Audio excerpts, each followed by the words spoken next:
The cafeteria buzzed with the usual noise of clattering plates, bursts of laughter from crowded tables, and the familiar hum of ordinary life, but for Grace Nolan, none of it existed. She stood frozen near the entrance, her fingers trembling around a food tray that had grown heavier by the second, her eyes darting from one filled table to another. Every place seemed taken, every chair occupied, every group too absorbed in their own world to even notice her. She felt the familiar pricking in her chest, the sinking, tightening ache that comes when you try to blend into a world that keeps reminding you that you don't quite fit in. But then, just as she felt the panic rising, someone looked up, not with annoyance or judgment, but with a softness she didn't remember seeing in a long time. Before the story continues, if you believe in kindness, second chances, and the power of small good deeds, please like, comment, share, and subscribe to the channel. It helps us spread more heart-touching stories. Grace had moved to Grand Rapids, Michigan, only 2 weeks earlier, hoping to start over after a year that had left her feeling shattered. She had lost her mother to a sudden illness, dropped out of college because she couldn't cope, and taken whatever part-time job she could find just to keep going. When she finally gathered enough courage to re-enroll in evening classes, she promised herself she would try to open up again, try to live like a normal young woman.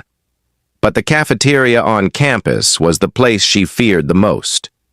Groups of friends sat together, talking with an ease she envied, legs stretched comfortably under tables, backpacks tossed carelessly beside them, as if no one feared being left out. Grace, on the other hand, felt like she was walking into a room full of invisible walls she could never cross. She scanned the room once more, her breath catching when she realized the only empty table was cluttered with used plates, spilled soda, and crumpled napkins. Before she could make herself take a step, she heard the sound of a chair scraping the floor. A man, someone she hadn't noticed until that moment, stood up across the room.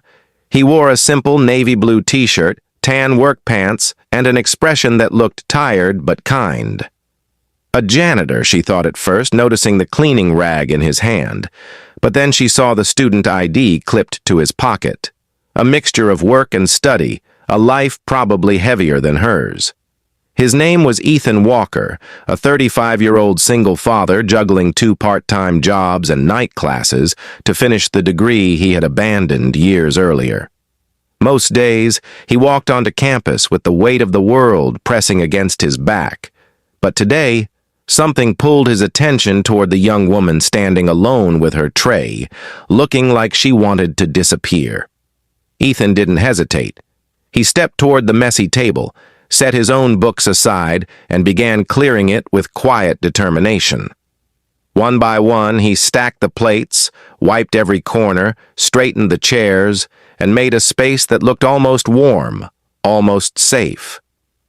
Grace watched in stunned silence, unable to move, unable to understand why a stranger would notice her when nobody else did. She finally approached the table, her heartbeat unsteady, and sat down. Ethan didn't join her. He simply nodded at her gently and returned to wiping another table, giving her space without making her feel small. She felt a shift inside, a small, fragile flicker of hope, something she hadn't felt in months. Over the next days, Grace found herself arriving early just to avoid the crowds, only to see Ethan already there, cleaning, resetting, helping students find empty seats without ever drawing attention to himself. It was strange how someone could blend into the background yet shine like a quiet light for those who were lost. She began noticing the tired circles under his eyes, the way he checked his phone between tasks, the way he sighed softly as if carrying responsibilities no one else saw. One afternoon, she overheard 2 students whispering as Ethan passed. They mentioned his daughter, Claire, a 7-year-old with health issues that required expensive treatments. They talked about how he took extra shifts, how he never complained, how he kept pushing himself to stay enrolled even when life kept knocking him down. Grace felt her heart twist. She knew too well what it felt like to fight battles alone. Days turned into weeks, and little by little, Ethan and Grace exchanged warm nods, brief smiles, and small moments that softened the loneliness inside them both. Grace started sitting in the same corner of the cafeteria, and Ethan, without being obvious, always made sure her table was freshly cleaned before she arrived. There was no conversation, no expectation, just gestures of quiet humanity that slowly stitched together the broken edges of her heart.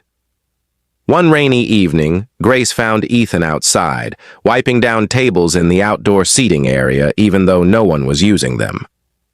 She had stayed late studying and the campus was nearly empty. Ethan's shoulders slumped as if he had finally reached the point where fatigue could no longer be hidden. She stepped forward, her voice soft and unsure, offering him a spare umbrella. He looked up, surprised, and for the first time, their eyes met long enough for Grace to see the exhaustion, the weight, and the unspoken stories in his gaze. That moment didn't change everything, but it began to. Over the next weeks, their silent exchanges grew into short conversations, small pieces of their lives shared without force, without pressure. Grace learned that Ethan worked until midnight some days and woke up at 5 a.m. to prepare Claire's medications before dropping her at school. Ethan learned that Grace had been trying to rebuild her life one fragile step at a time, that grief had slowed her down, but hadn't broken her spirit. Their conversations were never long, but they were meaningful. They were healing. As winter approached, Grace began helping Ethan clean tables in the evenings when the cafeteria emptied.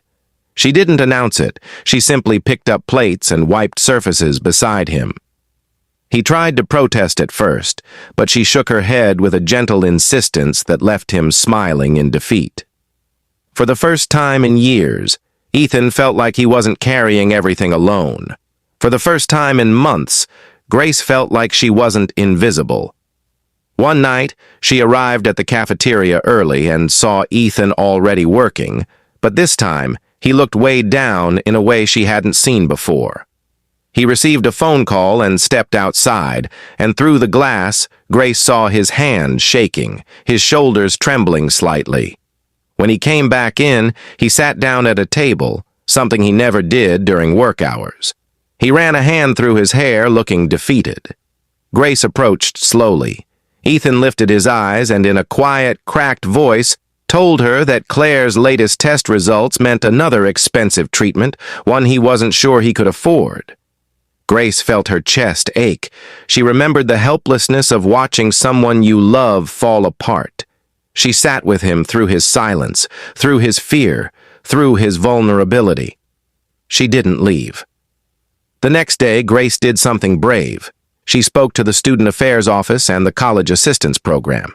She told them about Ethan, not in a way that invaded his dignity, but in a way that highlighted his strength, his struggle, and his sincere efforts. By the end of the week, Ethan was offered a small grant, a reduction in his tuition fees, and access to emergency support for his daughter.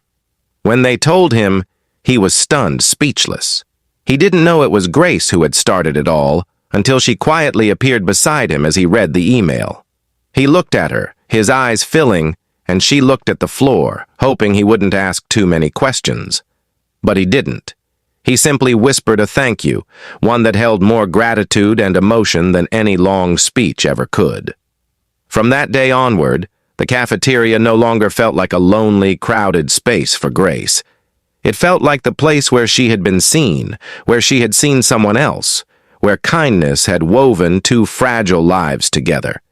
If this story touched your heart even a little, please like, comment, share, and subscribe. Your support helps us bring more emotional stories to life. Before we end, please comment below. Kindness lives on.